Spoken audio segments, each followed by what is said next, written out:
Nicaea, the Nicene Council. Let's see if we can make sense of this. And my goal for the next hour would be that you gain some confidence in explaining the Trinity, that this doctrine of the Trinity actually begins to make some sense to you, and that you gain some confidence in your ability to articulate it. I'm not sure about your background. Again, please don't let me judge you before we have a conversation about it. But if your background is anything like mine, you were probably raised in an environment where the Trinity was thought to be a mystery, i.e. something that's really not possible to articulate correctly. Right? Isn't there a joke that goes, the doctrine of the Trinity, to affirm it, is to,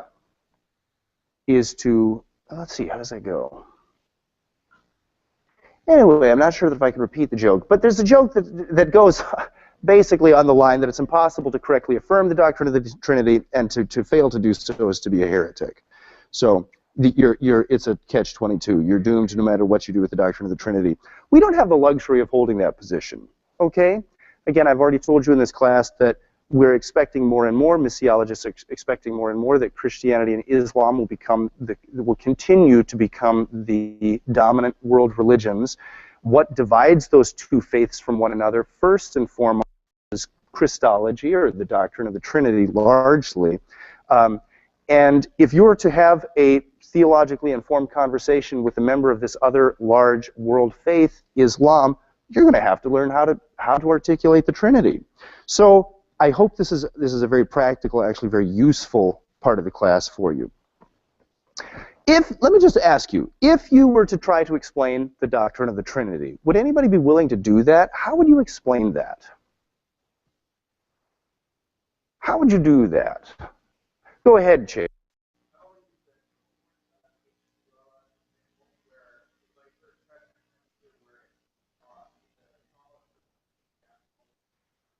Sweet, all at the same time. I don't have enough scientific background to understand how that works, but you can have 3 states of matter all at once? That's pretty cool. Yeah, that would avoid Sabellianism, wouldn't it? So usually the problem with the water analogy, ice, water, steam, is that we're talking about the same substance in 3 different forms.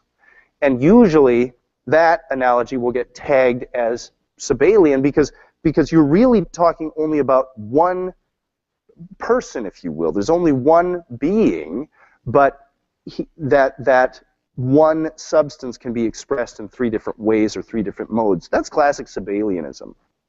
The egg, the shell, the egg yolk, and the egg white, that's not even Sabellianism. That's like a step below Sabellianism. We're just talking about 3 parts that make up something, right? That hasn't even achieved the philosophical sophistication of Sabellianism. But from last week's lecture, do you understand what Sabellianism is? Or modalism, also called patripassianism, right? That God, as one being, wears 3 masks, or unfolds himself in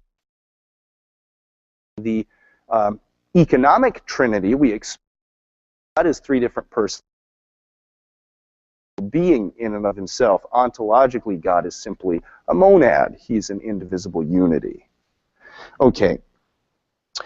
I hope by the end of the hour we actually get some good ideas about how to explain the Trinity. And Chase, I'd love to talk afterwards, because I've never heard that 3 states of matter can be 3 different all at once. That's pretty cool. I'd love to read up on that. That would be a very interesting illustration. Okay, so let's set the scene. There's this crisis that begins to brew in the early 3rd century. Down in Alexandria, this is going to blossom or explode fully into what we call the Arian crisis, and it's going to become such a problem in this empire that this newly reunified empire that Constantine has brought together. It's going to become such a problem that Constantine is going to hold the First Ecumenical Council in an attempt to resolve this theological crisis. But what does it look like? First of all, and we'll talk about this more when we talk about the fall of Rome, but let me set the political stage very briefly by saying Domitian, you remember Domitian probably from your textbook. You've read that far, I think. Domitian is this terrible persecutor of the church. He brings across to the church what is remembered as the Great Persecution. It's the worst period of persecution in early church history from 303 to about 311 AD. It's just a horrific period of persecution. During this time, after this time, Constantine comes to power. He's coming from England, from York is where he had been stationed. He's coming down, reunifies the empire, defeats his arch enemy Maximian. At the Battle of Milvian Bridge, he takes power. He takes control of Rome, the capital of the empire. That's in 312 with the Battle of Milvian Bridge. In 313, he gives the Edict of, which allows toleration for Christians. Christianity is then a licit religion. And in the years that follow, Constantine is trying to bring stability to this empire. It hasn't been united before Constantine for a very long period. Basically, and we'll talk about this more, but there's something called the crisis of the 3rd century in Roman history, which is a period of very difficult years for the Roman Empire, beginning with about 235. 235 on through the 80s, there's a lot of chaos in the empire. And this is really bad politically for the empire. It wears on the empire. For generations, there's sort of division in the empire. Constantine is finally able, after about 70 years, 70 or more years, 80 years, finally brings real unity back to the empire. This is an extraordinary achievement for not just a Christian emperor, but for Romans generally. They're thrilled to have this unity again to their empire. Constantine knows that the unity is fragile, and he's not willing to allow the Christian division here over this theological question of Arianism. He's not willing to allow that to jeopardize this political union that he's worked so hard and so long to actually achieve.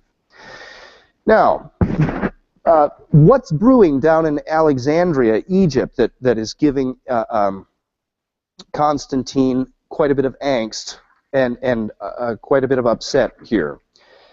Well, Arius is this young, very charismatic bishop actually not a bishop. Alexander of Alexandria is the bishop of the city, but Arius is a presbyter. He's a parish minister, I suppose we'd say. He works along the dock area of the town up to the north. You know that Alexandria was a large port city, so he's working among these poor people who work the docks. He's becoming famous as a preacher. People are really interested in his doctrine. His popularity is gaining, and he starts preaching something that Alexander of Alexandria becomes very uncomfortable with. What is Arianism? Well, let me give you the short of this, and let me give you a longer footnote that says that actually for the last 20 years, scholars have become very uncertain about how to communicate Arianism and the Arian crisis. Okay, in the last literally 2 decades or so, there's been a lot of ink spilled on why we need to revise the history of the Arian crisis. So I'm just going to give you that as a footnote. What I will give you in this class is a very traditional picture of what happens in the Arian crisis. For a class like ours, we do need to have clarity, and that needs to be a high value, so I will present this as clearly as I can, but know that some scholar somewhere would disagree with almost everything that I'm about to tell you, okay? Literally, because there's not consensus on this. There's a huge amount of infighting about what Arianism is, and there's virtually no consensus on any point.